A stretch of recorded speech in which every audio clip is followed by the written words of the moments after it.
Hello everyone and welcome back to Broken Sword 2, The Smoking Mirror. Once again, I'm Pete. And I am Viv. And after some rather big developments last time, we now find ourselves on a movie set, of all things. So, let's have a word with the director, see what he makes of all this. The great director. Well, that's what his pose was supposed to say. He reminded me of Ed Wood.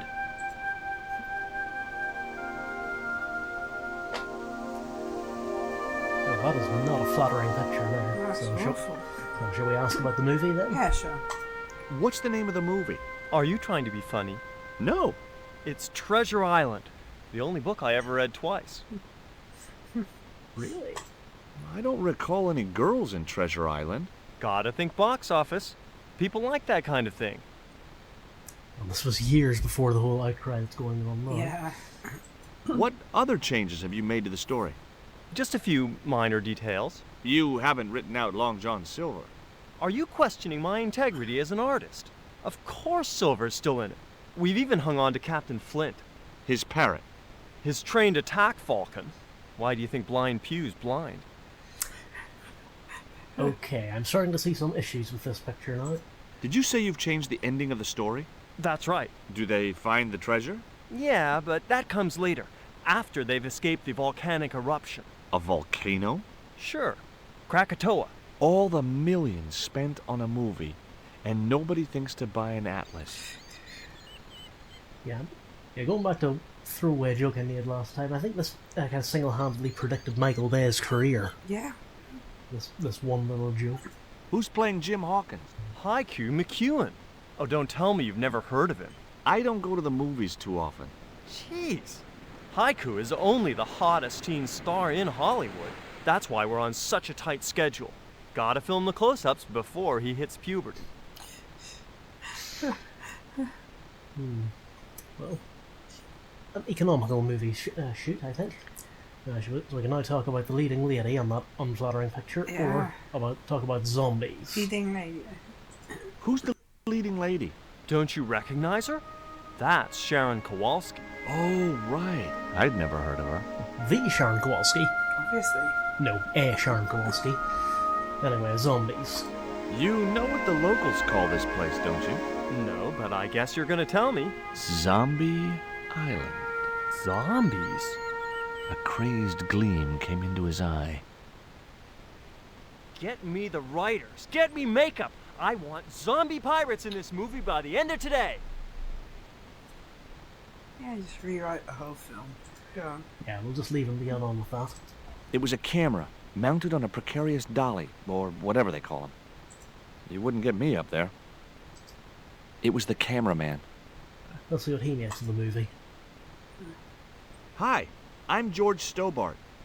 My name's Harris. Most people call me Flash. You're the cameraman, right? That's right. Why'd they call you Flash? You used to be a stills photographer? Nope. I decided not to pursue the subject. There was nothing else I wanted to ask the cameraman. Is he called that because he owns a conspicuous brown trench coat, perhaps? Maybe. He was a middle-aged man with a pock-marked face. Let's talk to him then. Hi, George Stobart. Hello, mate. You're English, right? Blimey, you don't miss much, do you? Bert Savage. Have you seen what the caterers laid on today? Buns and pancakes. That's awful. It's an improvement on yesterday. The buns are stale, but the pancakes are bloody lovely. So we've got a fair bit we can ask about. I think that's just asking about Bert himself. Shall we go for that first? Yeah, I always start with asking about How long have you been in the movie business? Flipping years, mate. Absolutely flipping years. I was in the army before that. Thought to myself, you've been risking your bleeding neck every day, why not cash in on it like? So you became a stuntman, just like that? Nah, of course not. I had to do the training first. Let's see what the training entails. What training does a stuntman do? First, they told me to stand in the road. Then, they rammed me down. Straight up. Drove at me with a car. I couldn't believe it. I was up on the bonnet and over the other side before I realised he wasn't stopping. Then they threw me downstairs a bit and gives me a certificate. I remember that scene in Dodgeball. You know, Yeah. if you can dodge traffic, you can dodge balls, okay? Anyway. So we can now ask about Professor Ubier, who George doesn't know yet is now deceased, his wife, who he does know is deceased, or the what stone is it? Oh yeah, the Coyote Stone, EBA maybe. which as far as we know is not deceased. It's hard to tell. Yeah. Did you ever meet Bertrand Oubier? Meet him? No. I saw him a few times, though. He didn't like his wife being in films. So shall we ask about the wife then, or continue? Continue with him and then go. Do you think Oubier murdered his wife? I wouldn't be surprised if he did. Mind you, there were plenty of people who could have done her in. I thought the public loved her. Yeah, but people who knew her saw the other side. No. There's always a seedy underbelly involved. Did you ever work with Carol Climax? The Dirty Dachshund? I'll say. Flipping princess, mate. I heard she was very beautiful. Mind you, she acted like one too. Ordering this, demanding that. And finally, the Stoke. Have you ever seen anything like this before? What's that, mate? Stone axe? No, it's just a piece of polished stone. Very nice indeed. Shine it up a bit, you get a few bob for that. Okay. And oh look, there's the buns he was It was a talking about. plate of buns.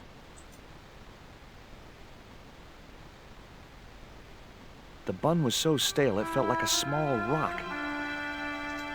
It was a pile of pancakes which were being devoured by Bert. He couldn't get enough of them.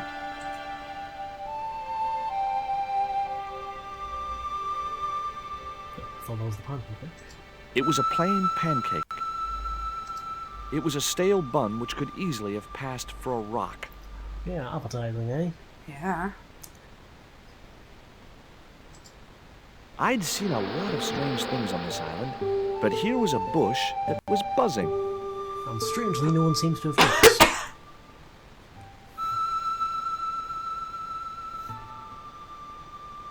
As I walked towards the bush, it started buzzing angrily.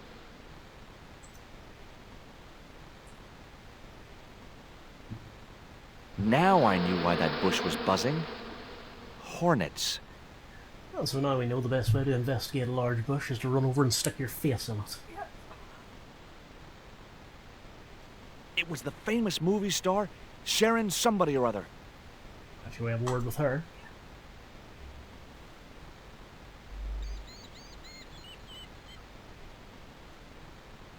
Hey there, I'm George Stobart. Well, hi, handsome. You're cute. I wish it was you playing the lead male instead of that kid. I can't act, ma'am. So what? I bet you can kiss. I couldn't believe I was having this conversation with a real movie star. Okay, so what shall we discuss? Herself. We could go for the old, a memorable first impression rather than a good one. No, let's just talk about her. What part are you playing? Pirate Baths, the ruthless and passionate Lady Buccaneer. It's a great part. I get to kiss a lot, and I kick ass. Like the boots? Yeah, Yes. exactly what Robert Louis Stevenson had in mind when he was writing this book. Yeah. Right. So now we can talk about the leading man now as well. Yes. What's it like sharing the spotlight with an actor who's young enough to be your son? What do you mean? Okay, let's move on from that one. The film. What do you think of Hawke's treatment of Treasure Island? It's okay, I guess. I never saw the original. It's a book. One of my favorites. Really? The novelization's out already? Yeah, they're hiding it well, but I get the impression that Revolution doesn't have a very high opinion of film stars and starlets. Yeah. But anyway, we offer a bun. Would you like this bun? All right. Oh, wait a minute. Hawks is watching me. Don't let him see it. Oh, he's looking right at me. What's the matter? Never mind. Just put that cake away and pretend you weren't talking to me. Oh. Stone. Not still. Take a look at this ancient Mayan artifact. That's just a hunk of stone with a picture scratched on it. In a way, what I said, didn't I? guess. You don't happen to have seen anything similar, have you? No. Shall we show her the reed? Okay. I found this reed in the swamp on the other side of the island. Oh, yeah? Yeah, and I used it to shoot a poisoned dart at a wild boar. It was a real-life drama, not just a scene from a movie. Right. She was having trouble with the whole real life is not a movie concept. Well, we've all struggled with that one. Yeah. And then finally... Oh. What do you think of these? Ew, they're awful. You have no idea how much you've just gone up in my estimation. Well, there's hope for her yet, then. It was teen idol Haiku McEwen in his first starring role. Hi there, George Stobart. Uh-huh. Yeah. Haiku McEwen. You're playing Jim Hawkins, right? Jimbo. I had Mr. Hawks change his name. Jimbo Hawkins, right. Okay, and I'm going to ask a question just now at the beginning of this this conversation. I want you to see if you can figure out just how much weed has he smoked. Let's ask about the director. Is your name really Or Haiku? not so him. Yeah. Sorry. It was my mom's idea, okay? When I was born, I was so small and perfectly formed I reminded her of a Japanese poem. Well, I guess it could have been worse. She could have called you Limerick. That's my middle name. My little name, man. Did you always want to be an actor? I don't think of what I do as acting, man. You're not alone. It's more like I'm the voice of my generation. What I'm saying for the kids on the street. Man. Which is what? I'm crap, I'm going nowhere? Huh? What are you saying, man? Oh. Stobart, get out of shot. Positions, everybody. I'll get a flip chart and explain it to you later, Haiku. Haiku, baby, are you ready? Okay, man. Which scene is this? You've been captured by Silver's accomplice, Pirate Babs, who's fallen in love with you. That whirring sound you can hear? It's Robert Louis Stevenson spinning in his grave. Okay, people, top of page 76, Sharon. What about my big speech? It's been cut. Everybody ready? Up to speed. Quiet on the set. Okay, let's make magic. Oh, please. And action! Why don't you forget that dumb old squire and his bunch of merry men? Can't you see we were made for each other? I know, but Squire Trelawney saved my life, Captain Babs. Why, if it hadn't have been for him, that giant octopus would have made mincemeat out of me. But right now he thinks you're a traitor. He's locked you out of the stockade, Jimbo. That 20-foot high wall with spikes might have kept out Silver's men, but it ain't gonna stop me. Oh, Jimbo. And cut! Good heavy breathing, Sharon. Natch, I'm a pro. So what kind of movies should we be making up to this point, I wonder? Did you get the heavy breathing, Flash? Did I ever, boss? We should have made this movie in 3D. Haiku, you were great. We're setting up for the stunt now, so get a bite to eat.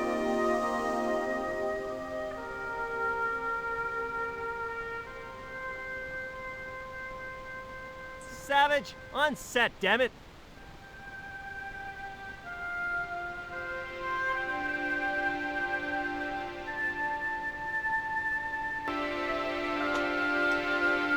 Right, let's go and have a look at the rest of the set. More Davy Crockett than Long John Silver. I didn't think Hawks would want me roaming about in the stockade. Yeah, that's why we want to do it, obviously. The stockade was surrounded by a dry moat filled with sharp wooden stakes. No way was I going to try and jump it. Those stakes looked real. Probably were. The drawbridge was up. Why are you looking that way, George? The drawbridge is over here. I couldn't see any way of lowering the drawbridge, or any reason for wanting to. Well, you might if you looked at the thing rather than over there. You know, sometimes I worry about you, George. Yeah. Oh, we can just walk around the outside of the stockade. Oh, well, there's a forest we can look at as well. It was the forest I'd just come through. I could think of about 30,000 reasons for not going back in there, and all of them had wings. And teeth. And on one memorable occasion, tusks.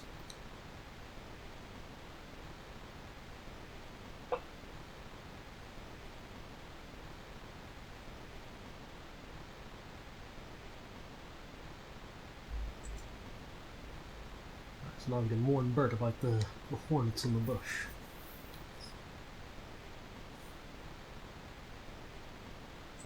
I don't want to worry you, but there's a hornet's nest over in that bush.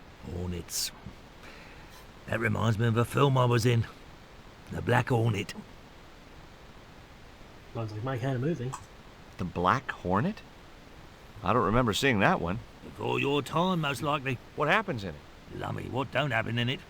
I was shot, stabbed, fed to piranhas, dangled from an airship, and trampled by a zebra. No, I mean, what was the plot? Plot? Would you like a pancake, Bert? Don't mind if I do. A man who enjoys his pancake, clearly. Would you like a bun? No way. The last one I tried cracked my dentures.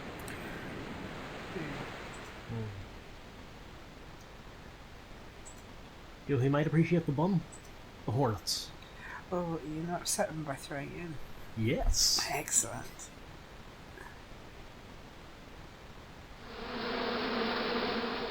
Those hornets were not pleased. Okay, let's finish off talking with Haiku over here. Hey, Haiku. Yeah, man. I may not be making millions of dollars, and I may not have thousands of nubile, if uncritical, young women lusting for my body, but I've got something that you haven't.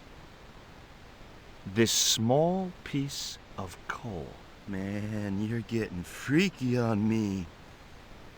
Yeah, George has always been a glass half full kind of guy.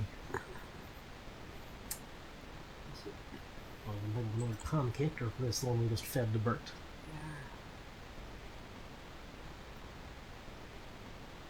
Another bun. Here somewhere. Ah, there we go. Syrup. There was a pot of delicious-looking maple syrup on the table. Oh, okay, yeah. Obviously.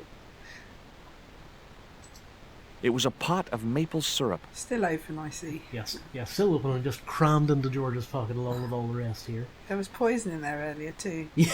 Just saying. Yeah.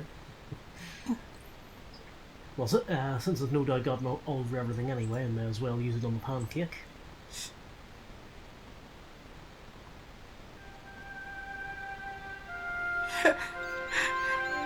That is so messy. It was a pancake covered in maple syrup. You should get one Down the front of my syrup trousers. as well. Yeah. So now, obviously, we offered this one to Bert as well.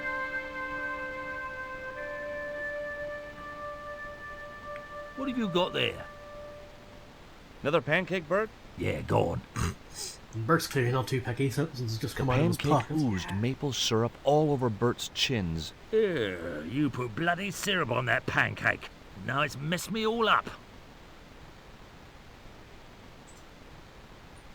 Would you like this pot of syrup? No way, I'm messed up enough already. Okay, so now we have one very large English stuntman covered in maple syrup. Can you see where the puzzle's going yet, Viv? Are the hornets going to visit? Let's find out.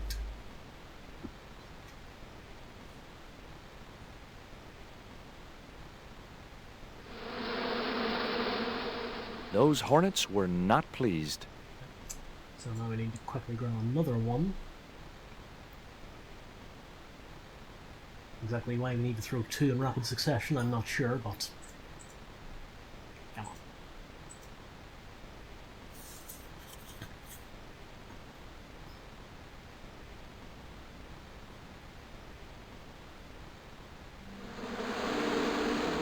Get that camera rolling. This could be good.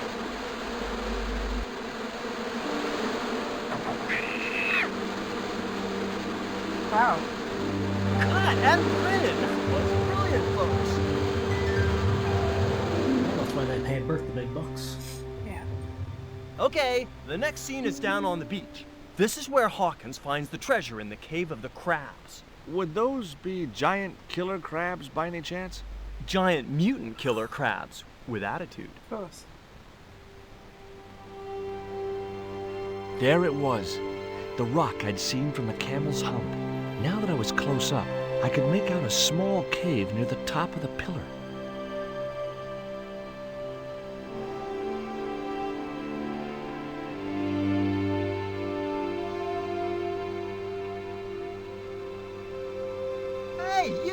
trouble. Who, me?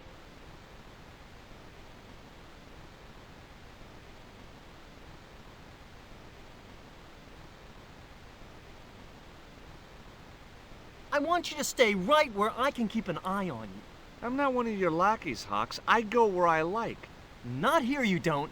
The movie company has rented this island for the duration. You're trespassing. Do as you're told or you're gone. Okay, who'd they rent it from? Yeah. I'm pretty sure Captain Ketch is dead. Oh. I like to think that whole sending the Hornets out thing, that was George's way of protesting the treatment of his favourite book. Yeah, well, But still, we should probably still apologise to Bert. Poor old Bert looked in a bad way. Wasn't a surprise, considering what I'd put him through at the stockade. Yeah, I think George is starting to get a bit more self-aware at this point. yeah. Hi, Bert. Don't you eye me. Fine friend you turned out to be. What's the problem? Huh. Look, Bert, what's wrong? You got a bloody nerve. If I didn't know better, I'd have thought you gave me that pancake just so them hornets would go for me. Oh, Bert, you've wounded me. How can you think that?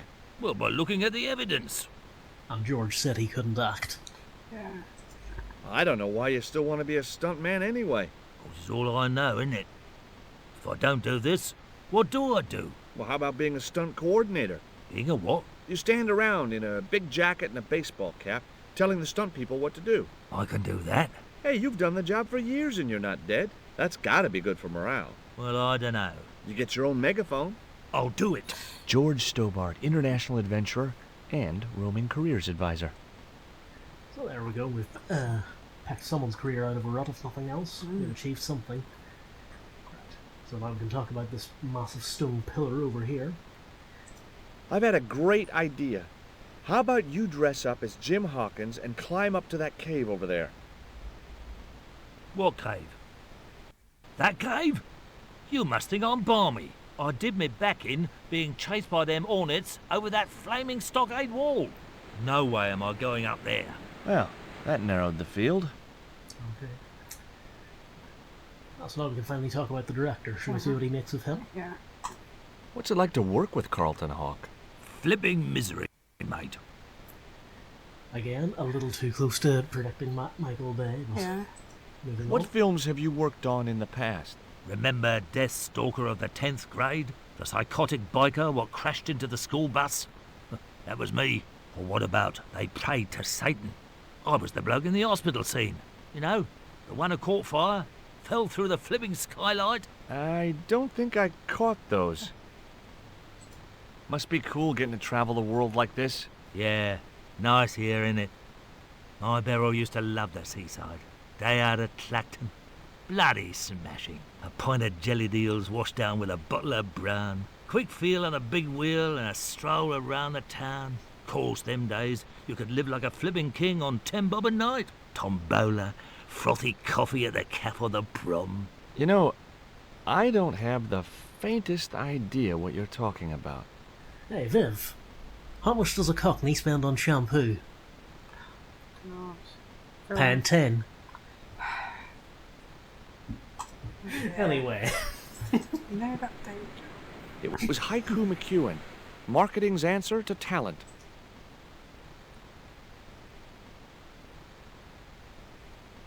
Hello? Hey, Haiku.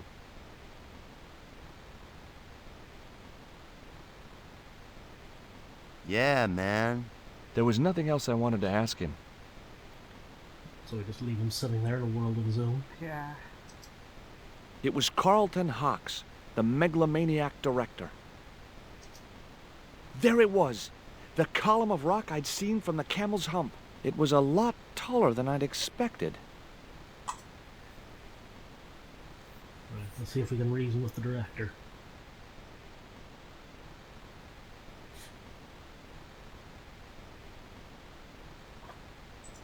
I was talking to Mr. Savage, the stuntman. Is he all right? What makes you say that? He's not making any sense. The guy's English. All of which casual Oh. xenophobia. Moving on. You don't look happy. Why should I be happy? Look at that cave. It's supposed to be where the treasure is. So? Look at it! It's crap! Does that look like the sort of place anybody would hide treasure? I should have had props build me a proper damn cave. A cinematic cave. What do you mean, a cinematic cave? One with drama. Danger. One that looks like the mouth of a big stone skull would be cool, but I'd settle for drama and danger. Well, we just happen to know where there's a cave going spare, Mr. Hawks, if you're interested. Why don't you use that cave up on the rock pillar at the end of the beach? We don't have a stuntman anymore. Hey, I'll do the stunt. I appreciate the offer, but if you fall, you'll sue us. No, I won't. Everybody hear that? I heard it. Good enough, we're covered. Got any experience? Death-defying leaps, desperate fistfights, getting caught in explosions, you name it. Okay, people, move out. We're shooting the scene at the end of the beach. No, we're not. The camera's still bogged down. Shoot, I forgot about that. No go, Stobart. We'll have to use this cave after all. The little tent was like a canvas outhouse.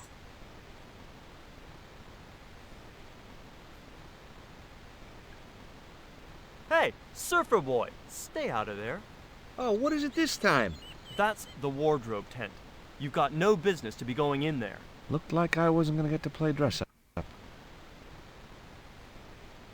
don't know where he gets off calling George Surfer Boy when he's got Haiku over there. Yeah. The cave mouth was huge. It looked like an obvious place to hide treasure, and that was probably why it wasn't the one Ketch had chosen. Yeah, it stands to reason, really. No point in going there. It wasn't the cave I'd seen from the camel's hump. You know what? I don't think that looks too bad as caves go. No, you know what these Hollywood types are like. The truck carrying the camera had sunk into the wet sand.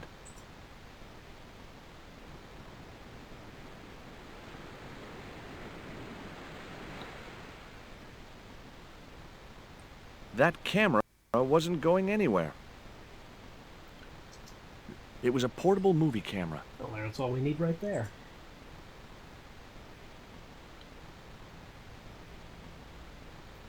Flash? Yep. We can't film at the Needle Rock because the camera's bogged down, right? You got it, champ. So why can't we use the portable camera instead? You know, that's a pretty smart idea. Come on, it's been sitting right next to you. This hasn't even occurred to you? No. Professional cinematographer, this guy. What do you think of Haiku McEwen? What's to think? The kid will have earned more by the time his balls drop than I'll earn in a lifetime. Good luck to him. Well, fair enough. Mr. Hawks doesn't like that cave. He says it isn't cinematic enough. Well, that's just too tough. The camera's bogged down in the sand. If he wants the shot done today, it'll have to be that cave. There's a pretty good cave over on the other side of the bay. The one up in that finger of rock? We'd need a stuntman. You got a stuntman. We ain't got no stuntman. Bird injured his back doing that dumb wall jump. I feel like we're going over old ground here. Yeah. It was the cameraman. He didn't look happy. Hello? Oh, speaking of unflattering pictures, that doesn't do Flash any favors. Let's see what he thinks of the I've been idea. talking to the cameraman. He's got a portable camera. So? So you can use the cave in that rock pillar at the end of the beach. That's a dramatic cave if ever I saw one. We ain't got a stabilized harness for it. The camera will wobble. Did D.W. Griffiths have a stabilized harness when he made Birth of a Nation? You're right, damn it. Hitchcock, Wells, none of them needed one. For crying out loud, Sam Raimi stabilized his camera on a plank. True that. Props, give me a plank. We're gonna wing it. Hot dog. We're gonna do a cinema verite pirate movie. George, get to wardrobe. We're gonna make you a star. On my way.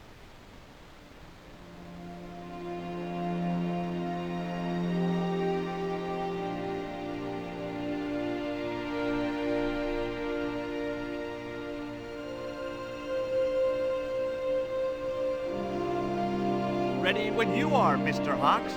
We have a costume just in George's size. What a coincidence. Yes.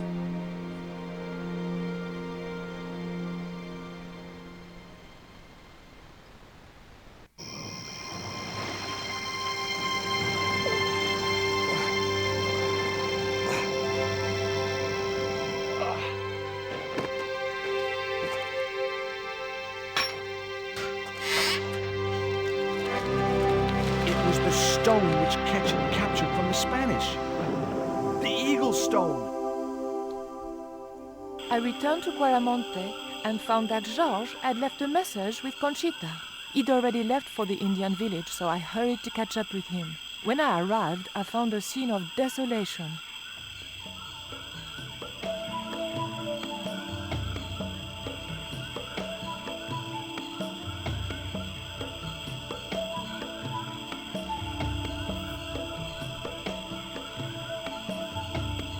Oh, yep, Karzak was here, all right. These sunglasses are Georges. Georges, where are you?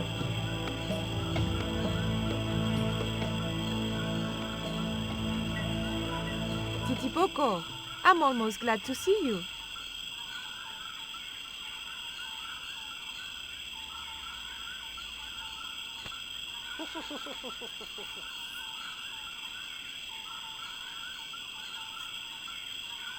You little asshole, what happened here? Are you responsible for this? And where's Georges? Have you seen him? He was pointing to the remains of a burned-out hut. It was Titipoco. I still hadn't forgiven him for knocking me out with his poisoned dart. Well, we haven't had time to look at the Eagle Stone yet. Or no, It was the Jaguar stone which I'd found in London. Oh, detailed.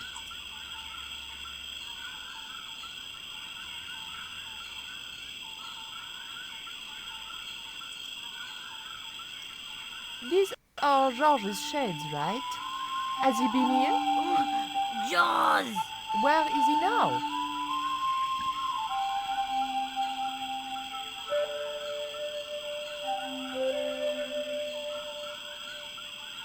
What's that?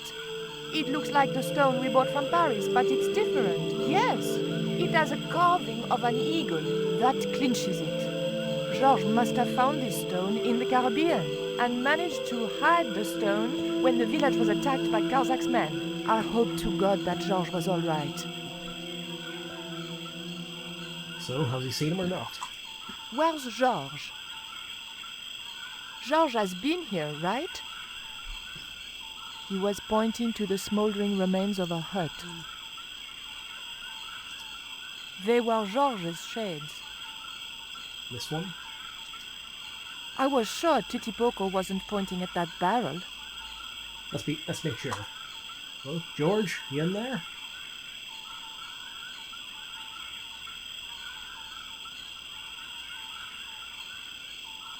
The barrel was too heavy to move. But what could this be? It was a very hot and blackened stone. It was too hot to pick up.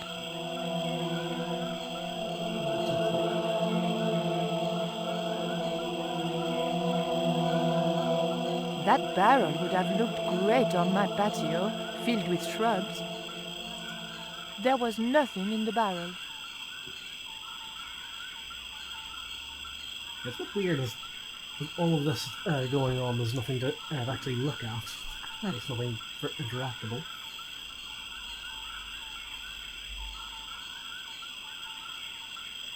And now in the name of gender equality... One thing I was sure of, those underpants weren't George's. Oh. Maybe Georges can make use of these.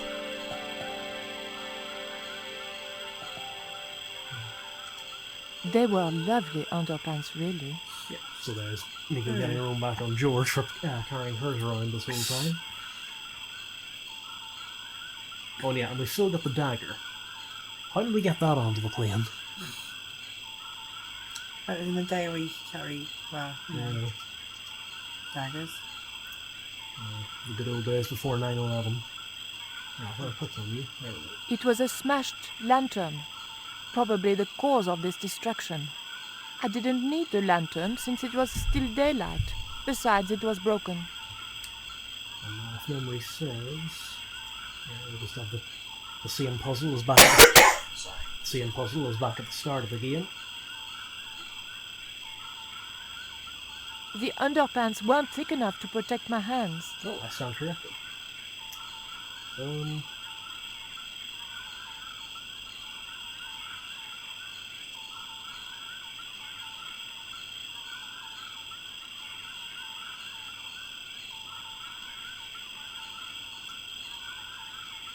yes, I can remember that. I just didn't have the strength to tip that barrel. Let's see if we can get some help. Hey, Shorty, make yourself useful and help me with this barrel.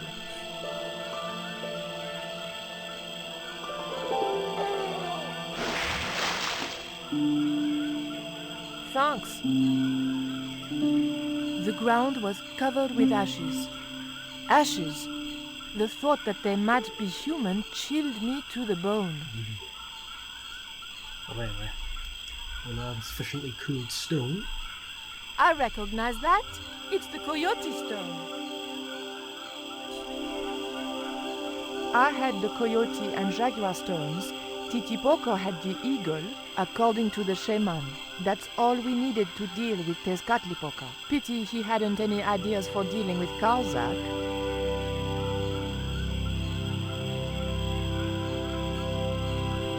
What is it? Where are you pointing? So now we have 2 stones. It was the coyote stone. Titipoco has the third. Titipoco was pointing to a path which led out of the village. Can't think of a reason not to trust this guy who shot us in the neck at the start of the game. Yeah, so.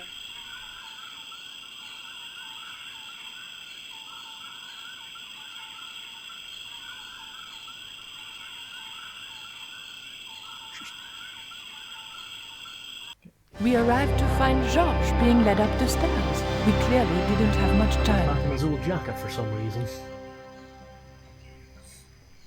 Oh. Okay, so now here we are in the pyramid we saw at the start of the game, and George is upstairs, so we need to find a way to rescue him. So yeah, the positions have pretty much been reversed from the start of the game. Yeah. So, how delightfully symmetrical. So join us next time, we'll get to work on rescuing George. So, until then, say goodnight, Viv. Good night, Viv. Good night, everybody.